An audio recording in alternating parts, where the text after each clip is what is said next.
Hello everyone. So today I'm going to make something that they used to have at Walt Disney World. It's just my version because I don't have the actual recipe, but I used to love to eat this when I would go. It's something that they had at Liberty Tree Tavern in the late 90s, early 2000s. It was called buttered griddle pound cake or something like this. At any rate, it is pound cake that you slice up and then you take butter and you put it in the pan and you pan fry that in the butter to kind of caramelize it. And then you're going to put caramel over the top and pecans. And then you're going to top that with vanilla ice cream. So I'm going to start out by making a pound cake. In order to make the pound cake, I've already heated up my oven to 325 degrees. And then I have, because I'm making a pound cake, greased up a loaf pan. And so then the next thing we're going to do is we're going to have two bowls. One bowl is going to have our dry ingredients, and the other one's going to have our butters and sugars and eggs and all that. We're going to take 1.5 cups of all-purpose flour. And in order to do this, I'm going to go ahead and take something. I'm going to grab a bigger spoon. It'll be a little easier. A spoon, and I'm going to measure my flour like this. This way it's not too heavy. It's almost sort of like sifting, but not quite. Oops, a little bit of a mess. You're going to just keep going, and then you're going to, when you get to where it's pretty full, just like that, level it off, you can see. And then I'm going to dump that one in. That's my 1 cup. Then I need a 1/2 cup. So, same thing. I'm going to take the flour and kind of scoop it out and shake it into my cup to make it so it's not as compact as it would be if you just scooped it out, because you're making a cake. You want it to be kind of controlled there. So, same thing. Level the cup off and then dump that in. All right. So that's my flour there. Next, I am going to add, let's see here, my baking powder and my salt. For the baking powder, I have this one, and I'm going to go ahead and put in, where is it? Baking powder. Okay, so 1/4 teaspoon of baking powder. The way you're going to measure this is you're going to take it, scoop it, and then you're going to run it. Either if you have one of these that has an edge like this, you just run it along the edge to level it, or you can level it with your finger, you can level it with a knife, and then that's in there. So the next thing is my salt. I have 1/4 teaspoon of salt. Same idea. You want to kind of level that out. I just shake it like that to level it. So we're going to whisk this together. In a large bowl, you add the flour, baking powder, and salt, and you whisk. Okay? So that will all get mixed up. And then you just set that to the side. Next, I'm going to grab another bowl. In this bowl, all these ingredients are brought to room temperature. So I have eggs that are room temperature, I have butter that is room temperature, and I even have milk over here that's room temperature. So what I'm going to do now is I'm going to go ahead and add my butter, which is room temperature. Makes it easy to mix up.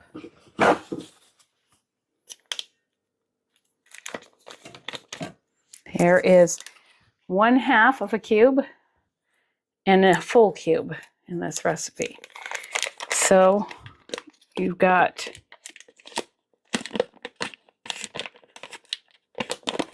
¾ cup of butter in there. All right.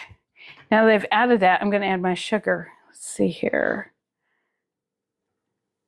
It's 1.5 cups of sugar. Just white sugar. So I'm going to measure that out. I'm going to get, it's kind of hard to do, inside that container.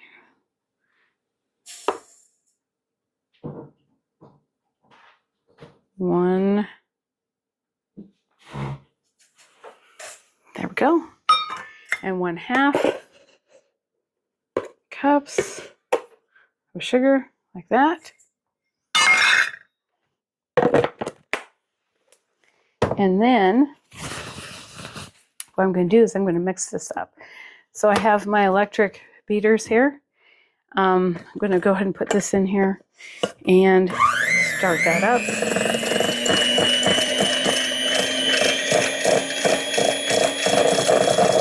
Going to get that all mixed in here.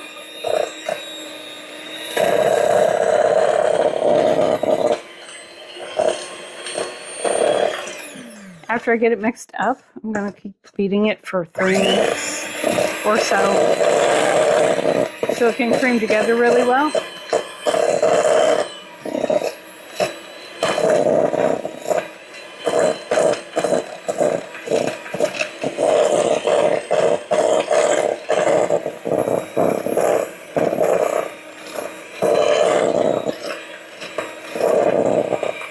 Okay, now that I have this like this, I'm going to go ahead and set a timer for 3 minutes and keep mixing. So 3 minutes on the timer, and come back over, turn it on, and continue to mix this up. That way you have it creamed together really good, not just sort of mixed up. So then after we get this all creamed together, we will mix the eggs, and they have to be put in one at a time. You don't want to put them in all at once, because if you put in all your eggs at the same time, it makes it kind of impossible to get it mixed together correctly.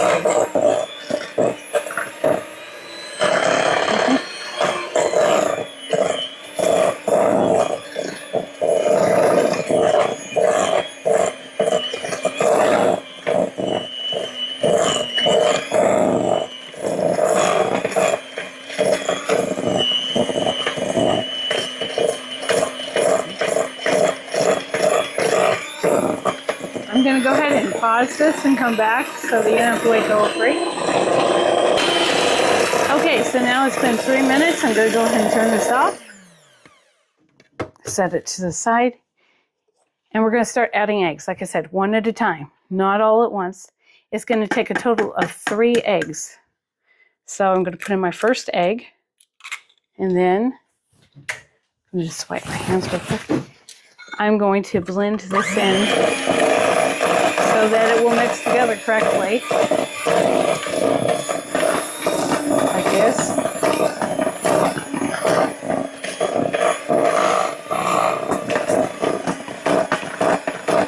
Okay, now we got 1 egg mixed in. All right, we're going to put in the next egg. So crack the egg, put that in. I'm going to dump the shell over there. Then I'm going to mix this egg in.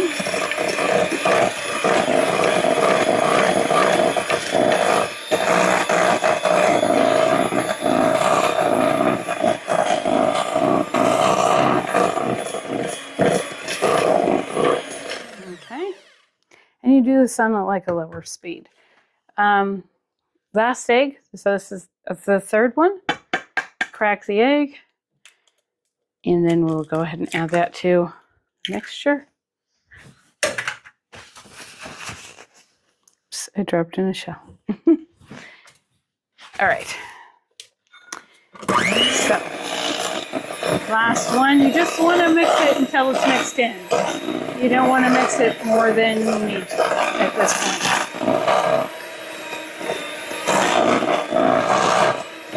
Okay.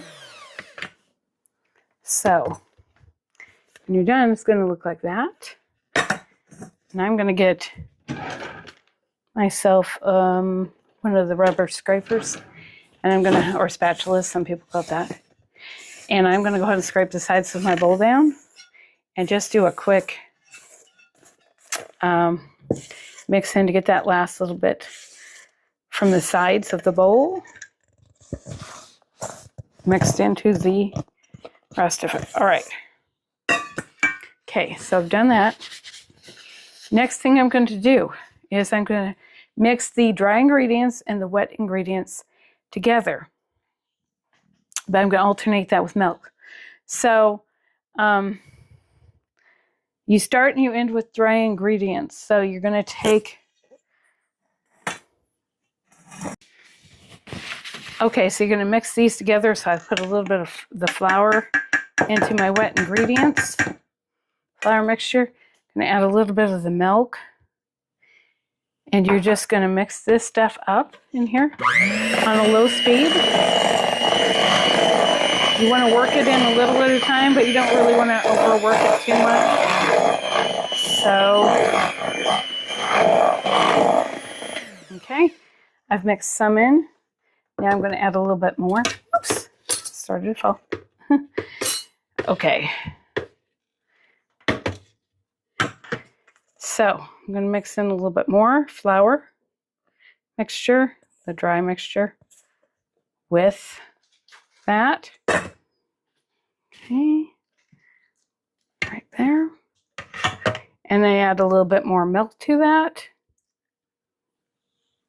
Once again, I'm going to put it on to a low speed and carefully work this in.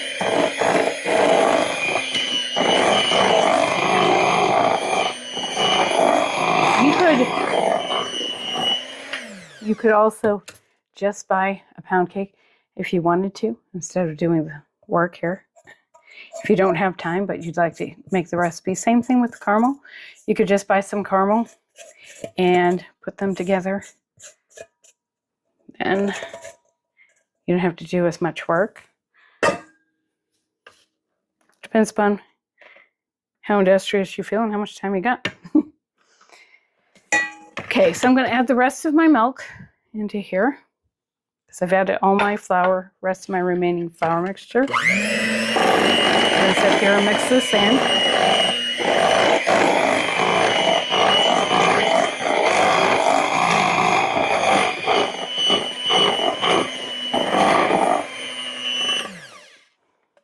Now what I'm going to do is go ahead and, whoops, this is being difficult at the second. I don't know why. Mix, scrape down the sides of my bowl. Make sure I've got it all mixed in. So, you're going to scrape it all down like that. Mix it up. And, okay. I need to add one more thing I forgot to add. The vanilla. Seems like a common problem. I forget to add that. I don't know why. All right, so for the vanilla, it's going to take 1.5 teaspoons of vanilla. I like to get the Trader Joe's alcohol-free vanilla because I feel like it tastes better. I don't like the flavor of the alcohol in my cooking and or whatever I put my vanilla in. So there's 1.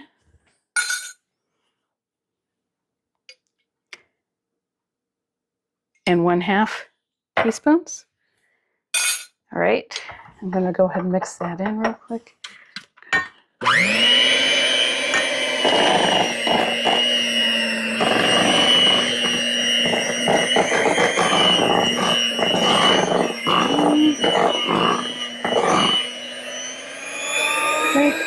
Then I'm going to lift my beaters up slowly so I can get as much off as possible.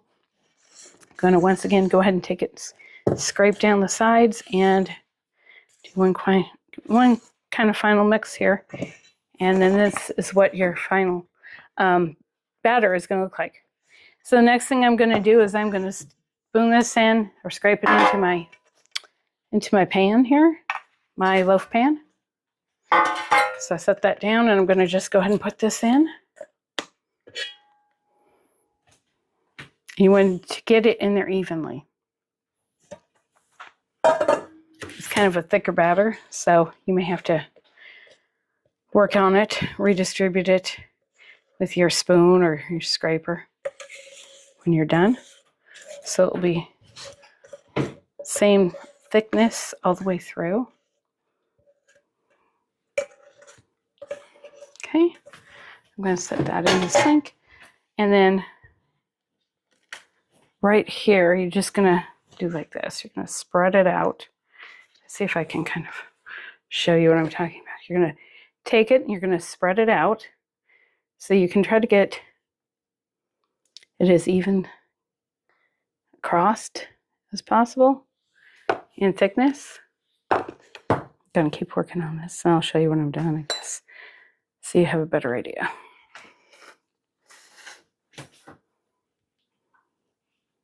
Okay, I'm going to get that last little bit off there if I can. And then, all right, spread that out. Okay, now that I am done with that,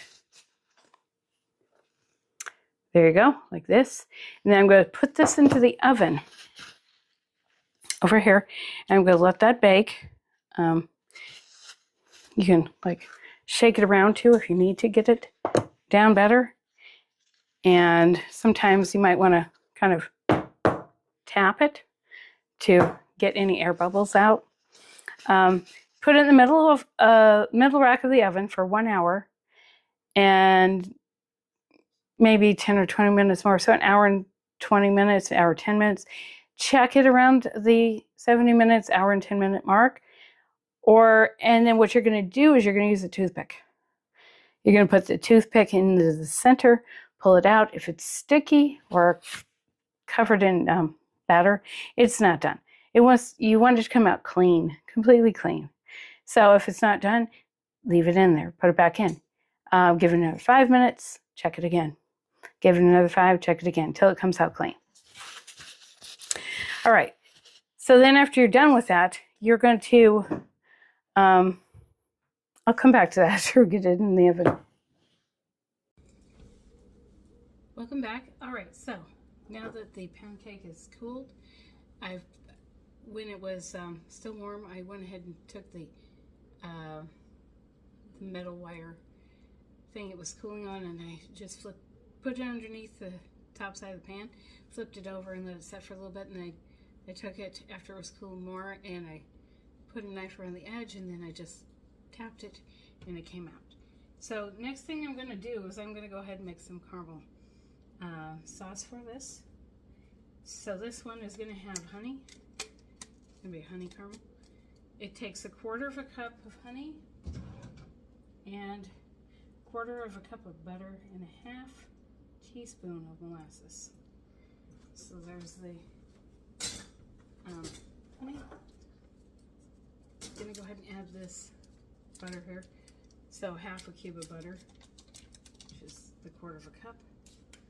You're going to turn on your heat and to medium temperature.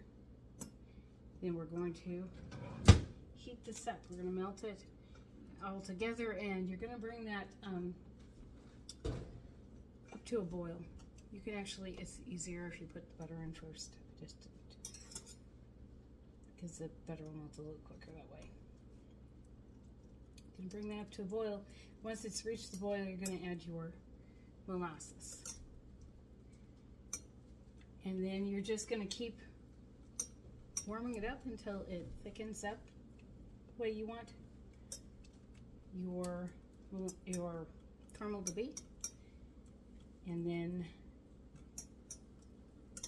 we'll be good to go. So I'm going to show you how this works. I'm going to show you how it's coming along. So this is what it's looking like right here. Melting the butter up. Actually, like I said, easier if you melt the butter first, but I didn't do it. I haven't made it in a while. We're going to keep cooking this up till it's all melted, and then, like I said, bring this to a boil. At which point I will go ahead and show you again what it's looking like.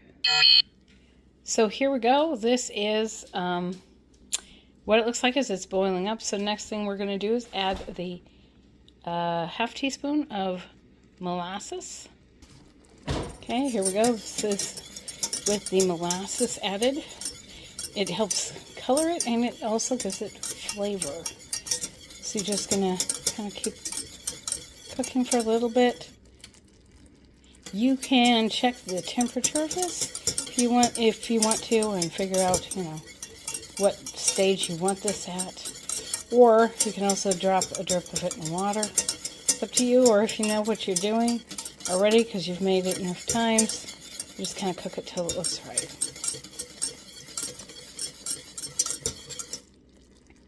See, it's still a little thin. Needs to cook a little longer. I've lowered my temperature some.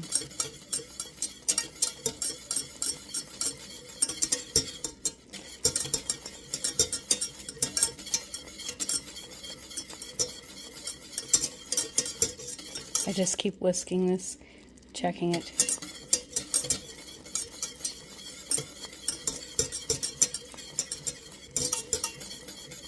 And then we're getting closer.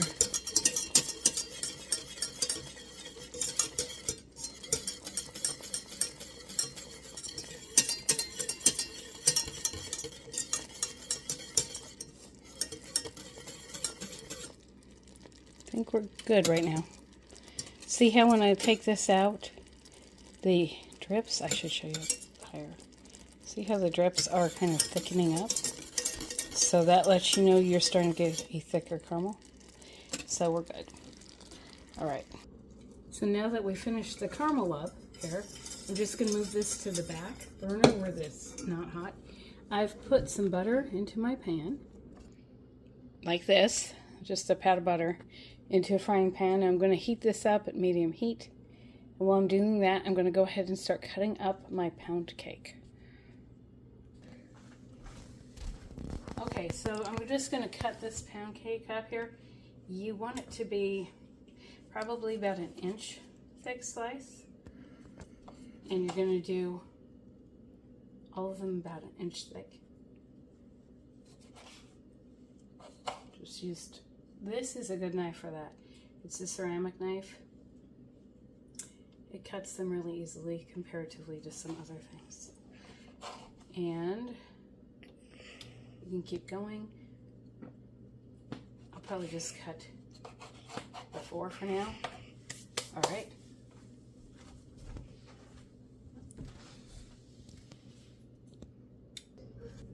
Okay, so now I'm going to take my sliced pound cake and I'm going to put it in my melted butter that I have here in my frying pan.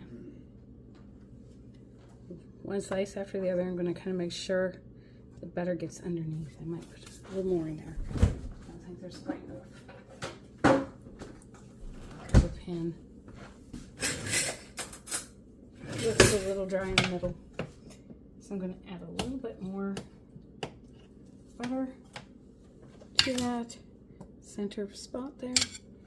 And then I'm going to take my pound cake and set it in my butter, my other pancake piece, set it in the butter.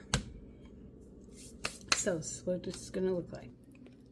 Something like this. You got your butter there, and when you turn it over, you're going to need enough butter again for the other side. So you may have to add a little bit more butter. So I'm going to go ahead and cook these up, fry them up in the pan. You want them to be kind of sort of a brown color, not overcooked, but browned, caramelized, however you'd like to put that. And so you just keep cooking them until they're at that point. At that point, you're going to flip it. If you have, Disney World had one of those pans that has like the lines on it for like a griddle pan or a grill pan or whatever. And that's what they did. I don't have that, so I just do it this way, which is fine too. Just cook it up. Then you're going to flip it, but like I said, you got to make sure you have enough butter in there for the other side of each one of these, because you want them to be, you know, kind of crisp, sort of crispy on the outside. Okay, so this is what they look like once you've turned them. And you want to continue to cook the other side until it gets the same color. That took probably about 3 minutes for that side, so something similar for the other side. Usually, though, the pan gets warmer as you cook, so it might be a little less. All right, so you're going to go ahead and plate the pound cake. So put it on a plate, or you can put it in a bowl. It's your choice. And then what you're going to do is you're going to get some of your caramel sauce. And you can go ahead and put a little on there.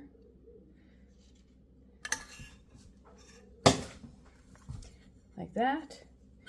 And then you're going to take your ice cream scoop and scoop a scoop of ice cream on top, like this. And you're going to take your pecan pieces. I don't use salted, I use the unsalted dry roasted. And you're going to go ahead and put them on there. Oops. And then you're going to put some more caramel over the top of your ice cream.